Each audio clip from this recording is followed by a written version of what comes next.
Hello students, welcome in our English lecture. Our first unit test exam is finished. Today we are going to start lesson number 2.2, The House Builder.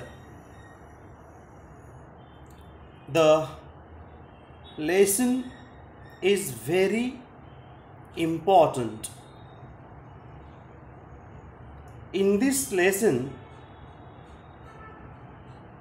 the story of a mason is very interesting. The House Builder is the title of the lesson. Shall we start? Okay. This is a story of a mason who worked for a building contractor. The mason always strove to do his work to perfection. See these two words, dark two words here. One, mason, second, strove. See the meaning of these two words in this vocabulary or pink strip. First, mason means one who builds with stone, bricks, cement, etc. Mason म्हणजे गवंडी, बांधकाम करणारा. This आणि second जो word आहे स्ट्रो, त्याचाही अर्थ पहा. स्ट्रो म्हणजे मेड, ग्रेट एफर्ट्स एक्सेट्रा, खूप प्रयत्न करणे. This is a story of a mason. ही जी स्टोरी आहे ही एका मेसनची स्टोरी आहे, एका गवंडीची स्टोरी आहे. What is mason? Mason means, इथे अर्थ पण दिलाय, who worked for a building contractor. असा व्यक्ती की जो बिल्डिंग कॉन्ट्रॅक्टरसाठी कार्य करत असतो, काम करत असतो, त्याला आपण गवंडी असं म्हणतो. A person who work for building contractor. The mason always strove to do his work to perfection. Very nice. विद्यार्थी मित्रांनो, ह्या स्टोरीमधला मेसन जो आहे तो नेहमीच आपलं काम कसं परफेक्ट होईल ह्यासाठी खूप एफर्ट्स द्यायचा, खूप प्रयत्न करायचा. I hope you understood these two lines. The story is about a mason. And what is mason? Mason is a person who worked for building contractor or who builds the stone with stone, bricks, cement, etc. आणि अशा प्रकारे हा जो mason आहे तो त्याचं कामात perfection द्यायचा, खूप काटेकोरपणे, व्यवस्थितपणे, हॉनेस्टली तो आपलं काम करायचा. Second paragraph. As soon as a house had been designed by the architect and details finalised by the engineer, the contractor would send for the mason and leave the responsibility of building the house to him. See, dear children, as soon as a house had been designed by the architect who designed the house. House is designed by, planned by architect. तुम्हाला माहितीच असेल की घराचं जे design आहे, जो plan आहे तो आर्किटेक्ट करत असतो. त्याच्यानंतर and details finalised by the engineer, आणि संपूर्ण त्या घराचा जो डिटेल असतो तो त्या ठिकाणचा इंजिनियर फायनल करत असतो. Then the contractor would send for the mason and leave the responsibility of building the house to him.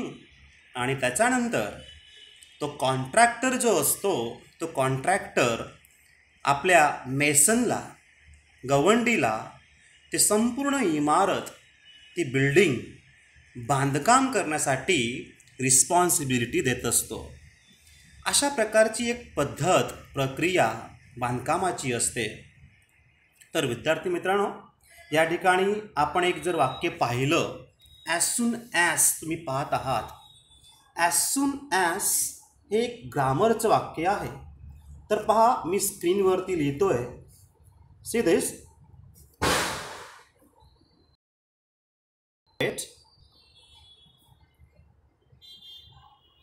As soon as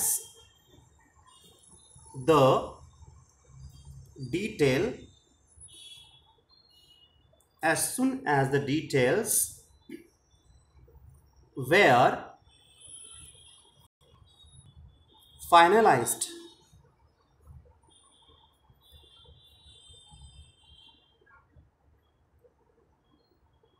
comma, they sent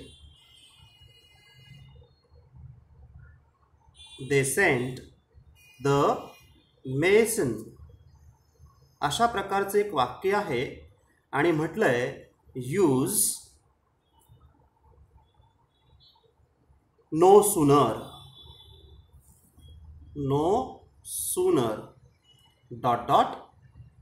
than. याचा अर्थ असा की हे जे वाक्य आहे या वाक्यामध्ये काय वापरायचं आहे? नो सूनरचा उपयोग करायचा आहे.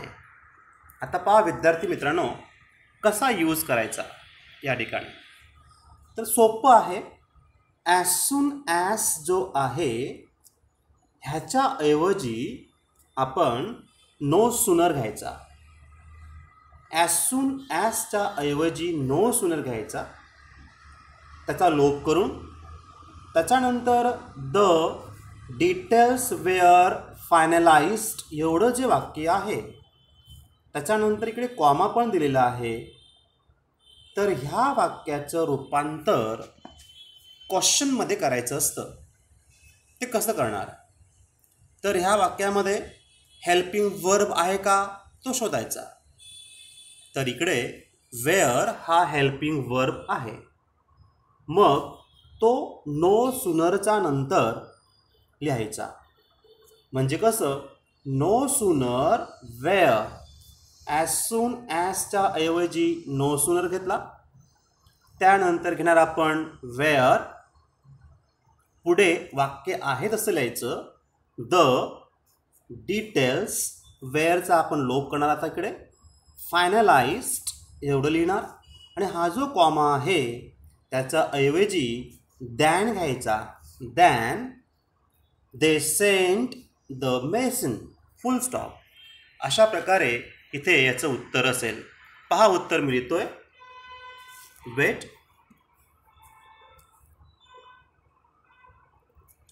नो सूनर, पहा नो सूनर. ॲज सून ॲजच्या ऐवजी आपण नो सूनर घेतला. त्यानंतर वाक्यामध्ये वेअर हा सहाय्यक कार्यक्रियापद आहे तो लिहिला. वेअर. पुढे वाक्य आहे तसे लिहायचं. द डिटेल्स हे लिहिलं.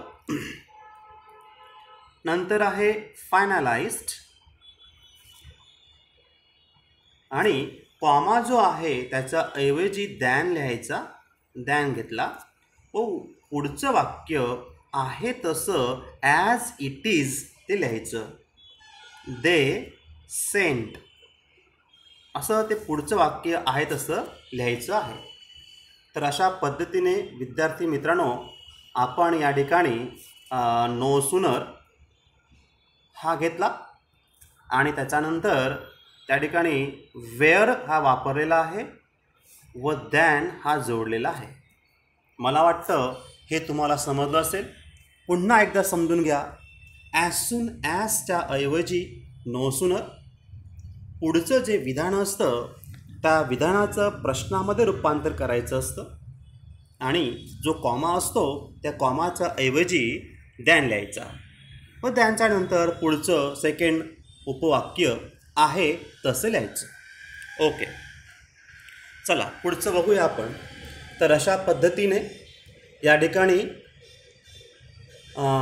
As soon as a house had been designed by the architect and details finalised by the engineer, the contractor would send for the mason and leave the responsibility of building the house to him. The mason would then, without wasting any time, start his work. See this, children. In this story, this mason is really so honest and very alert in his work. The mason would then, without wasting any time, कुठल्याही प्रकारचा time waste न करता तो आपलं काम start करायचा. He would take great interest in his work of building and do it with full dedication. पहा या ठिकाणी एक शब्द आहे डेडिकेशन. तर डेडिकेशनचा अर्थ बाजूला आहे कमिटेड टू टास्क और पर्पज. कमिट करणं, कमिटेड टू टास्क और पर्पज, आपलं फुलफिलमेंट जे आहे ते साध्य करणं, समर्पित करणं. He would take great interest in his work of building and do with full dedication. संपूर्ण समर्पण आपण ज्याला म्हणतो, समर्पित करणं आपण ज्याला म्हणतो, ते काम तो करायचा, खूप इंटरेस्टने काम करायचा. He made sure that he used the best construction material. एवढंच नाही तर तो बांधकाम करताना उच्च प्रतीचं मटेरियल वापरायचा of high quality. The measurements of the walls, doorways, arches etcetera. तर अशा पद्धतीने तो त्याचं जे काम आहे तो खूप सुंदररित्या पूर्ण करायचा. मेजरमेंट असेल, मटेरियल असेल, उच्च प्रतीचं त्याचं काम राहायचं.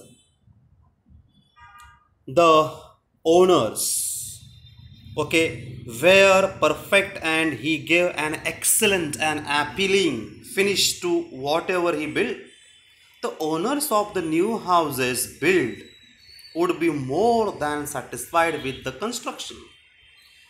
तर अशा पद्धतीने ते घर खरेदी करणारा खूप घर पाहून, बांधकाम पाहून त्याला सॅटिस्फॅक्शन मिळायचं.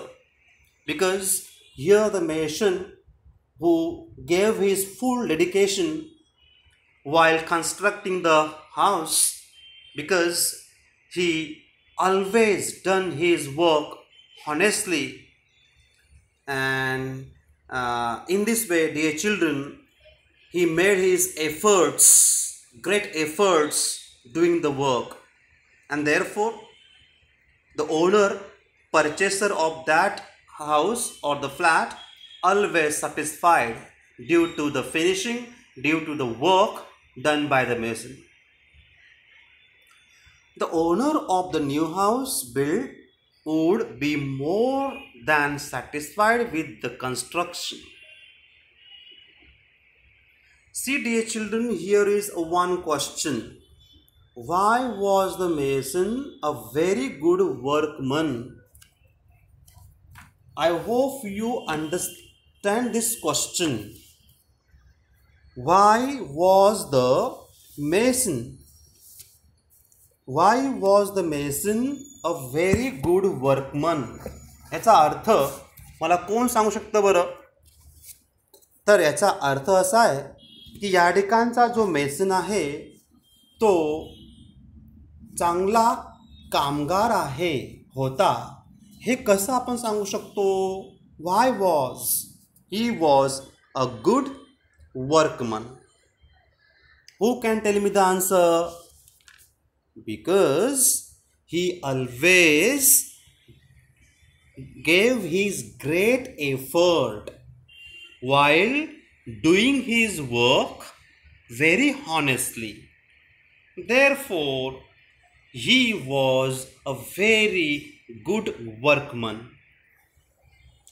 Next paragraph. Hope so you got this. Because of the zeal, diligence, loyalty, and persistence that he displayed in his work, the mason was in great demand and fetched good business to his contractor. See these here three words. Zeal means great enthusiasm and energy in one's efforts. झीलचा अर्थ आहे या ठिकाणी तो म्हणजे great एन्थुझियाझम, आपण ज्याला उत्साह म्हणतो, खूप चांगल्या प्रकारचा उत्साह, एनर्जेटिक. डायलिजन्सचा अर्थ या ठिकाणी आहे कॉन्स्टंट केअरफुल एफर्ट, म्हणजेच परिश्रम घेणं. आणि परसिस्टन्स म्हणजे कंटिन्युअस एफर्ट्स, म्हणजे सतत केलेला प्रयत्न, चिकाटी म्हणूया आपण आणखीन त्याला. तर अशा प्रकारे बिकॉज ऑफ द झील, त्याच्याकडे असलेला उत्साह, डायलिजन्स त्याचा परिश्रम, लॉयल्टी प्रामाणिकपणा, अँड परसिस्टन्स कामात असलेली चिकाटी, that he displayed in his work, त्याच्या कामामध्ये हे सगळ्या गोष्टी दिसून यायच्यात. The mason was in great demand and faced good business to his contractor. In this way he had a great demand in his locality because due to these qualities. Which are the qualities? Because of the zeal, diligence, loyalty, persistence always displayed in his work, and therefore he was in great demand. Every businessman, every contractor would like to fetch him. Fetch म्हणजे काय? ओढणे, bring, याचा अर्थ आणणे. म्हणजे प्रत्येक कॉन्ट्रॅक्टरला वाटायचा की हा मेसन आपल्याकडे काम करायला पाहिजे, कारण त्याच्या कामामध्ये अशा प्रकारची क्वालिटी, गुणवैशिष्ट्ये होती. आणि म्हणून प्रत्येक ओनरला सुद्धा, फ्लॅट परचेसरला सुद्धा वाटायचं, सॅटिस्फॅक्शन वाटायचं. Subsequently the contractor recompensed the mason handsomely with a very good salary. He would meet the needs of his family sufficiently without any scarcity. पहा या ठिकाणी एक शब्द आहे तो म्हणजे रिकम्पेन्स्ड. रिकम्पेन्सचा अर्थ आहे मनी गिवन फॉर वर्क डन, कामाचा मोबदला आपण ज्याला बोलतो. रिकम्पेन्सचा अर्थ आहे कामाचा मोबदला. Subsequently, the contractor recompensed the mason handsomely. चांगल्या प्रकारे त्याला मोबदला मिळायचा. With a very good salary, चांगला पगार त्याला मिळायचा. Why? Due to his work, due to his great task. Zeal, diligence, loyalty, persistence, all these qualities displayed in his work. Therefore, his contractor always give him good salary handsomely. He could meet the needs of his family sufficiently without any scarcity.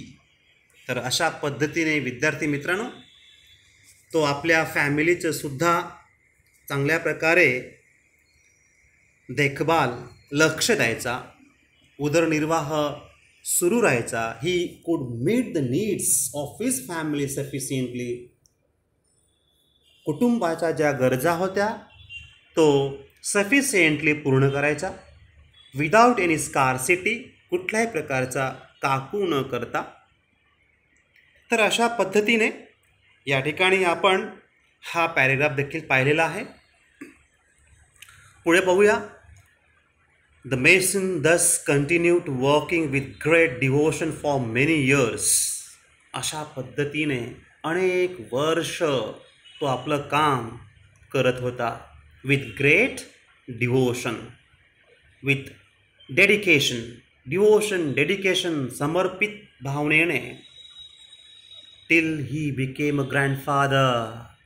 आणि अशा पद्धतीने आजोबा तो झाला. आजोबा होईपर्यंत he continued his work with great dedication, with great devotion. Then he decided that it was time to retire and spend time playing with his ग्रँडचिल्ड्रन.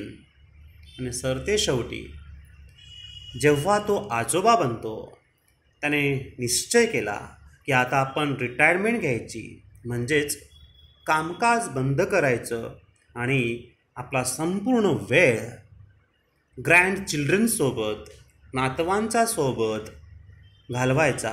To spend time playing with grandchildren. Being a firm minded person, he informed his contractor of his decision to retire from house building. आणि म्हणून त्याने आपल्या कॉन्ट्रॅक्टरला देखील सांगितलं की अशा पद्धतीने मी माझ्या कामातनं रिटायरमेंट घेत आहे. He informed his contractor and he was a firm minded person. Just we have to see this. आपल्या मताशी ठाम असलेला. The contractor was very disheartened to lose such an excellent workman and urged the mason to continue his job. But to no avail. The mason had made up his mind and refused to carry on. See here two highlighted words, dark words. One, disheartened, and second, to no avail. Here in glossary, disheartened means felt disappointed, नाराज होणे, नाखुश होणे. To know अवेलचा अर्थ आहे of no use, म्हणजे कुठलाही त्या ठिकाणी उपयोग न होणे, काहीही उपयोग न होणे. This is a phrase dear children. ही एक फ्रेज आहे, वाक्यप्रचार आहे. लक्षात ठेवा, एक्झाममध्ये अशा प्रकारे वाक्यप्रचार येत असतो आणि त्याचा वाक्यात उपयोग करून ते वाक्य पुन्हा लिहावं लागतं. त्यासाठी फ्रेजेसचा अर्थ माहिती असणं आवश्यक आहे. Therefore dear children, I urge you, I request you to write all these hard words और especially the phrases in your notebook with Marathi meaning. तर पहा, the contractor was very disheartened. तर हे ऐकून कॉन्ट्रॅक्टर खूप नाखुश, नाराज, दुःखी झाला. My dear children, we learn one in grammar that is make exclamatory sentence. तर पहा कसं आपण करतो. या ठिकाणी एक वाक्य आपण पाहत आहोत, ते म्हणजे द कॉन्ट्रॅक्टर वॉज, एक minute, the contractor was very disheartened असं वाक्य बघा, हे स्टेटमेंट आहे. तर ह्या वाक्याचं रूपांतर करायचं आहे make it exclamatory sentence. Exclamatory sentence. Actually, dear children, we learned it before our first unit test exam. चला तर मग ह्या प्रश्नाचं उत्तर मला कोण देऊ शकतं? ठीक आहे, तर पहा ह्या ठिकाणी व्हेरी आपण पाहत आहोत. मी तुम्हाला बोललो होतो, जर वाक्यामध्ये व्हेरी असेल तर पहा इकडे तो व्हेरी आहे. जर वाक्यात व्हेरी असेल तर घ्यायचा आहे या वाक्यामध्ये ए किंवा ॲन आहे का? नाही आहे. त्यासाठी आपण घ्यायचा हाऊ. हाऊ घेतला. जरा आपण कलर चेंज करूया.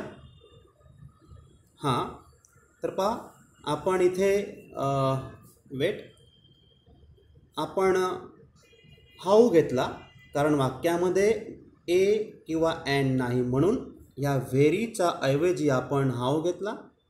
पुढे आहे डिसहार्टंड. तो शब्द आहे तसा मी लिहिला, डिसहार्टंड. त्याच्यानंतर काय करायचं आहे? इथून सुरुवात करायला यायला. द कॉन्ट्रॅक्टर, पहा कॉन्ट्रॅक्टर, आणि या ठिकाणी वॉज आहे क्रियापद, वॉज. शेवटी एक्सक्लेमेटरी मार्क द्यायला विसरू नका. तर अशा पद्धतीने the contractor was very disheartened, make it exclamatory sentence. याचं उत्तर आहे how disheartened the contractor was. आपण हे शिकलो आहोत. पुन्हा एकदा या ठिकाणी वाक्य आलं म्हणून मी ते घेत आहे. तर अशा पद्धतीने the contractor was very disheartened to loss such an excellent workman. अतिशय हुशार, प्रामाणिक, एक्सलंट असा वर्कमॅन तो कॉन्ट्रॅक्टर गमावतोय आणि म्हणून he was very disheartened. Urged him, urged the mason, त्याला विनंती करतोय टू कंटिन्यू हिज जॉब, आपलं काम चालूच ठेव. बट टू नो अवेल, परंतु त्या कॉन्ट्रॅक्टरला कुठल्याही प्रकारचा त्या अर्गमध्ये, त्याच्या रिक्वेस्टमध्ये त्याला उपयोग झाला नाही. का झाला नसेल? आपण पाहिलं वरती या ठिकाणी, because the mason was a firm minded person. कारण तो एकनिष्ठ अशा प्रकारचा व्यक्ती होता. निश्चय केला म्हणजे केला. The mason had made up his mind and refuse to carry on. आणि स्पष्टपणे आपल्या कॉन्ट्रॅक्टरला त्याने नकार दर्शवलेला आहे. He don't want to carry his work ahead and he was going to retire. He wanted to spend lots of time with playing with his grandchildren. In this way, dear children, today here we have learned till this paragraph. Thank you.